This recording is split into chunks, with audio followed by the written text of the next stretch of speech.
talaga problema ang sex life, lalo kapag matagal na yung relasyon. So, paano po ba yun na-handle for 21 years? Ako, sasabihin ko, yun nga, talagang ngayon, syempre, 21 years. Hindi na katulad before na lagi-lagi.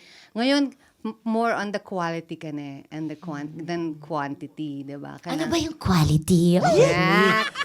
Kailangan inaayos mo at preparation. Oo, dapat. Sabi nga ni Troy, dapat you have to be presentable, take care of yourself. Hindi ko to before, sugod ka lang ng sugod, di ba? Kahit saan. Although exciting din Pwede yan siya. rin. Dapat kay Girl Scout kasi tayo, Mars, always ready. May mga moments naman na gano'n. Oh, Yes. like nung isang araw. Kwento. Order! Ako naman nagsimula. Pasimuno ka, Madam Chair. Sorry. Order to myself. Order. Charas. Okay. Di ba ikaw naman? Oh. Ayan, sige po, go Sir Troy. I don't know where to start. I do handle it. You can start from the finish line.